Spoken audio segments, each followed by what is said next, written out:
എല്ലാവർക്കും സുഖമാണെന്ന് വിശ്വസിക്കുന്നു. ഡെയിലി അപ്ഡേറ്റിലേക്ക് എല്ലാ ആളുകൾക്കും സ്വാഗതം. നാളെ ഏപ്രിൽ 19-ാം തീയതിയും തുറന്നുള്ള ദിവസങ്ങളിലും നിങ്ങൾ ശ്രദ്ധിക്കേണ്ട വളരെ പ്രധാനപ്പെട്ട കാര്യങ്ങളാണ് ഈ ഒരു വീഡിയോ വ്യക്തമാക്കുന്നത്. വീഡിയോയുടെ വിശദാംശങ്ങളിലേക്ക് കടക്കുന്നതിന് മുമ്പ് ആദ്യമായിട്ട് കാണുന്ന ആളുകൾ ചാനൽ സബ്സ്ക്രൈബ് ചെയ്യുക. ഫേസ്ബുക്കിലൂടെ കാണുന്ന ആളുകൾ ഒന്ന് ഫോളോ ചെയ്യുക. വീഡിയോയുടെ വിശദമായ വിവരങ്ങളിലേക്ക് വരാം. സ്ത്രീ സുരക്ഷാ പെൻഷൻ ഇനി ലഭിക്കുന്നത് എന്നാണ് പല ആളുകളും ചോദിക്കുന്നത്. നമ്മുടെ സംസ്ഥാനത്ത് തദ്ദേശ തെരഞ്ഞെടുപ്പിന് മുമ്പ് മുഖ്യമന്ത്രി പ്രഖ്യാപിച്ചിട്ടുള്ള സ്ത്രീ സുരക്ഷാ പെൻഷൻ 2 ഗഡുക്കളാണ് ഇതിനകം വിതരണം ചെയ്തത്. ഏപ്രിൽ മാസത്തെ തുക ഇലക്ഷന് മുമ്പ് ലഭിക്കും എന്ന് നമ്മൾ പ്രതീക്ഷിച്ചിരുന്നു എങ്കിലും അതുണ്ടായില്ല. അപ്പോൾ ഇനി എന്ന് ലഭിക്കും എന്നുള്ളതാണ് പല ആളുകളും ചോദിക്കുന്നത്. അപ്പോൾ ഇതുമായി ബന്ധപ്പെട്ട് നമ്മൾ ഉദ്യോഗസ്ഥരുമായിട്ട് കഴിഞ്ഞ ദിവസം സംസാരിച്ചിരുന്നു. അവിടെ നിന്നും ലഭിച്ചിട്ടുള്ള വിവരം സർക്കാരിന്റെ ഭാഗത്തു നിന്ന് ഒരു അറിയിപ്പ് ലഭിച്ചിട്ടില്ല. അതുകൊണ്ട് തന്നെ കുറച്ച് ദിവസത്തെ താമസം ഉണ്ടാകും എന്നാണ്. അപ്പോൾ 25-ാം തീയതിയോടുകൂടി ഇതിന്റെ വിതരണം ഉണ്ടായേക്കും എന്നാണ് നമ്മൾ പ്രതീക്ഷിക്കുന്നത്. കൂടുതലൊന്നും താമസിക്കില്ല, ആ ഒരു വിതരണം ഉണ്ടാകും. 1-ാം ഗഡു ലഭിച്ചു, 2-ാം ഗഡു ലഭിക്കാത്ത ആളുകൾക്ക് 3-ാം ഗഡുവിനോടൊപ്പം 2-ാം ഗഡു 2000 രൂപ, അതായത് 1000 ആയിട്ട് കയറാനുള്ള സാധ്യതയുണ്ട്. കൃത്യമായിട്ട് അങ്ങനെ ആയിരിക്കും. അപേക്ഷ നൽകിയിട്ടും 80,000-ഓളം ആളുകളുടെ ഇത് റിജക്റ്റ് ആയിട്ടുണ്ട്. അതൊക്കെ റീസബ്മിറ്റ് ചെയ്യാൻ വേണ്ടിയിട്ട് ശ്രദ്ധിക്കുക. 32 ലക്ഷത്തോളം ആളുകൾക്കാണ് ഇതിന് അർഹതയുള്ളത്. ഇനിയും അപേക്ഷിച്ചിട്ടില്ലാത്തവർ അപേക്ഷ സമർപ്പിക്കുക. ഇനി നമ്മുടെ സംസ്ഥാനത്ത് ക്ഷേമ പെൻഷൻ ഈ മാസം ഇനിയില്ല. ഏപ്രിൽ മാസത്തിൽ ക്ഷേമ പെൻഷൻ ഇല്ല. അടുത്ത മാസത്തിലാണ് ഇനി ക്ഷേമ പെൻഷൻ ലഭിക്കുക. 20-ാം തീയതിക്ക് ശേഷം ആലോചിച്ചാൽ മതി 2000 രൂപ ലഭിക്കുന്നത്. അങ്ങനെയാകും, അല്ലാതെ അതിനു മുമ്പ് ക്ഷേമ പെൻഷൻ ലഭിക്കില്ല. ഓൺലൈൻ സാമ്പത്തിക തട്ടിപ്പുകൾ തടയുന്നതിന് വേണ്ടി വളരെ പ്രധാനപ്പെട്ട ഒരു മാറ്റം കൊണ്ടുവരികയാണ് റിസർവ് ബാങ്ക് ഓഫ് ഇന്ത്യ. അതായത് 10,000 രൂപക്ക് മുകളിലുള്ള തുക അയക്കുന്ന സമയത്ത് 1 മണിക്കൂർ വെയിറ്റിംഗ് ടൈം ഏർപ്പെടുത്തുന്നത് അടക്കമുള്ള മാറ്റങ്ങളാണ് RBI കൊണ്ടുവരുന്നത്. 10,000 രൂപ എന്നുള്ളത് മാറ്റം വരാനുള്ള സാധ്യതയുണ്ട്. എത്ര സുഖമുഖതലാണ് ഈ ഒരു സംവിധാനം ഏർപ്പെടുത്തേണ്ടത് എന്നുള്ളതുമായി ബന്ധപ്പെട്ട ചർച്ചകൾ ഇപ്പോഴും പുരോഗമിച്ചുകൊണ്ടിരിക്കുകയാണ്. ഇവ പ്രാബല്യത്തിൽ വരുത്തുന്നതിന്റെ മുന്നോടിയായി മെയ് 8 വരെ പൊതുജനാഭിപ്രായം തേടിയിരിക്കുകയാണ് RBI. പൊതുജനങ്ങളുടെ പ്രതികരണം കൂടി പരിശോധിച്ച ശേഷമാകും നടപടി. ഡിജിറ്റൽ തട്ടിപ്പുകൾ വർദ്ധിച്ചു വരുന്ന സാഹചര്യത്തിലാണ് പുതിയ തീരുമാനം. 10,000 രൂപക്ക് മുകളിലുള്ള ഓരോ ഇടപാടുകൾക്കും കൂൾ ഓഫ് ടൈം അഥവാ 1 മണിക്കൂർ വെയിറ്റിംഗ് പീരീഡ് ഏർപ്പെടുത്തും. ഇതുവഴി ഉപഭോക്താവിന് ഈ സമയത്തിനുള്ളിൽ ഇടപാട് റദ്ദാക്കാനുള്ള ഒരു അവസരം ലഭിക്കും. പണം അയച്ച് 1 മണിക്കൂറിന് ശേഷമേ സ്വീകാര്യകർത്താവിന് എത്തുകയുള്ളൂ എന്നുള്ളത് സാരം.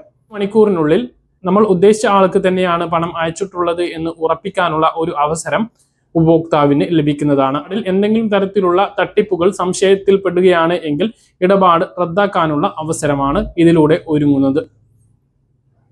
അതുപോലെ മറ്റൊരു മാറ്റം വരുന്നത് 70 വയസ്സിന് മുകളിൽ ഉള്ള ആളുകൾക്ക് 50,000 രൂപക്ക് മുകളിലുള്ള ഇടപാടുകൾക്ക് അനുവാദം നിർബന്ധമാക്കുന്നതാണ് RBIയുടെ പരിഗണനയിലുള്ള മറ്റൊരു നിർദ്ദേശം.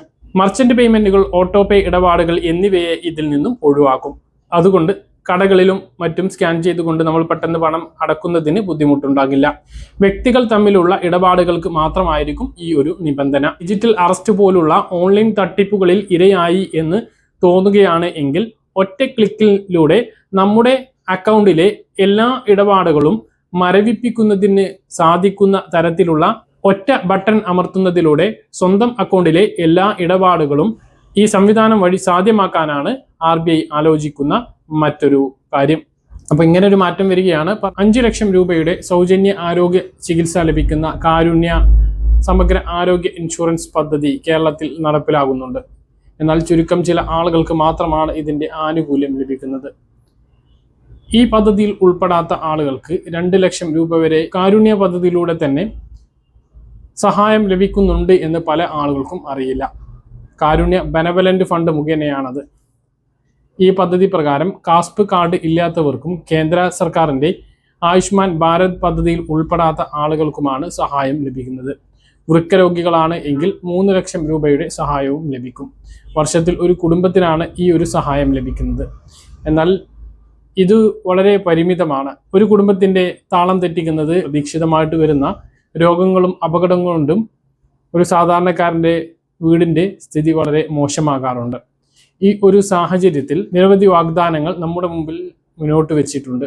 UDF ആണ് അധികാരത്തിൽ വരുന്നത് എങ്കിൽ 25 ലക്ഷം രൂപയുടെ ഉമ്മൻചാണ്ടി ആരോഗ്യ ഇൻഷുറൻസ് പദ്ധതിയും, LDF ആണ് അധികാരത്തിൽ വരുന്നത് എങ്കിൽ പരിധിയില്ലാതെ ആരോഗ്യ സുരക്ഷാ പദ്ധതിയും ഉണ്ടാകും എന്നാണ് 2 മുന്നണികളുടെ വാഗ്ദാനം. ആരാണ് വരിക എന്ന് നമുക്ക് അടുത്ത മാസം 4-ാം തീയതി വരെ കാത്തിരിക്കണം. അപ്പോൾ നമുക്ക് 25 ലക്ഷം രൂപയുടെ പദ്ധതിയെക്കുറിച്ച് ആലോചിക്കുകയാണ് എങ്കിൽ നിലവിൽ നമുക്ക് 5 ലക്ഷം രൂപയുടെ ആരോഗ്യ സുരക്ഷാ പദ്ധതിയാണ് ലഭിക്കുന്നത്. നമുക്കറിയാം, കാരുണ്യ ലോട്ടറി മുഖേന ചികിത്സാ സഹായങ്ങൾ നൽകിക്കൊണ്ട് ഒരു ഇൻഷുറൻസ് പദ്ധതി കേരളത്തിൽ സജീവമാക്കിയത് ഉമ്മൻചാണ്ടിയായിരുന്നു. അദ്ദേഹത്തിൻ്റെ പേരിലാണ് UDF അധികാരത്തിൽ വരികയാണ് എങ്കിൽ ഒരു കുടുംബത്തിന് വർഷത്തിൽ 25 ലക്ഷം രൂപയുടെ ഇൻഷുറൻസ് കവറേജ് ഉറപ്പ് നൽകുന്നത്. ചികിത്സാ ഭാരം കൊണ്ട് ബുദ്ധിമുട്ടുന്ന എല്ലാ ആളുകൾക്കും ഇത് സഹായകരമാകും.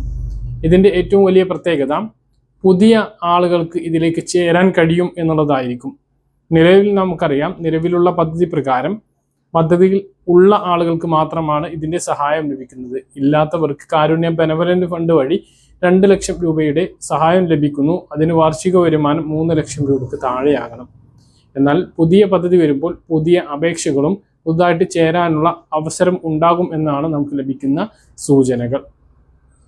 അടുത്ത ബജറ്റിൽ, അതായത് പുതിയ സർക്കാർ അധികാരത്തിൽ വന്നാൽ UDF ആണ് അധികാരത്തിൽ വരുന്നത് എങ്കിൽ ആദ്യ ബജറ്റിൽ തന്നെ ഈ ഒരു പദ്ധതിയുടെ പ്രഖ്യാപനം ഉണ്ടാകും.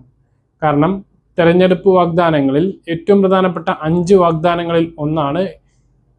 കാരണം UDF മുന്നോട്ട് വെക്കുന്ന 5 ഇന്ദിരാ ഗ്യാരണ്ടി എന്ന് പറയുന്ന 5 വാഗ്ദാനങ്ങളിൽ പ്രധാനപ്പെട്ട 5 വാഗ്ദാനങ്ങളിൽ പ്രധാനപ്പെട്ട ഒന്നാണ് ഇത്.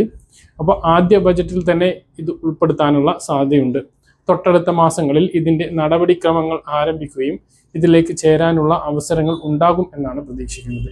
ഇനി LDF ആണ് അധികാരത്തിൽ വരുന്നത് എങ്കിലും നിലവിലുള്ള 5 ലക്ഷം പരിധി ഒഴിവാക്കും എന്നാണ് അറിയിച്ചിട്ടുള്ളത്. പരിധി ഇല്ലാതെ ചികിത്സാ സഹായം ലഭ്യമാക്കും എന്നാണ് അറിയിക്കുന്നത്. ആര് വന്നാലും ചികിത്സാ ആനുകൂല്യങ്ങൾ കൂടും എന്നുള്ളതാണ് നമുക്ക് ഇപ്പോൾ ലഭിക്കുന്ന സൂചനകൾ.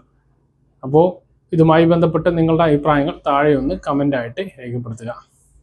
പറഞ്ഞ കാര്യങ്ങൾ കൃത്യമായിട്ട് മനസ്സിലാണെന്ന് കരുതുന്നു. ഇതുപോലെ ഇൻഫർമേഷൻ ലഭിക്കാൻ ചാനൽ സബ്സ്ക്രൈബ് ചെയ്യുക, ബെല്ലൈക്കൺ എനേബിൾ ചെയ്ത് വെക്കുക. മറ്റൊരു വീഡിയോയുമായി നമുക്ക് വീണ്ടും കാണാം. ദൂരേക്കും ബൈ.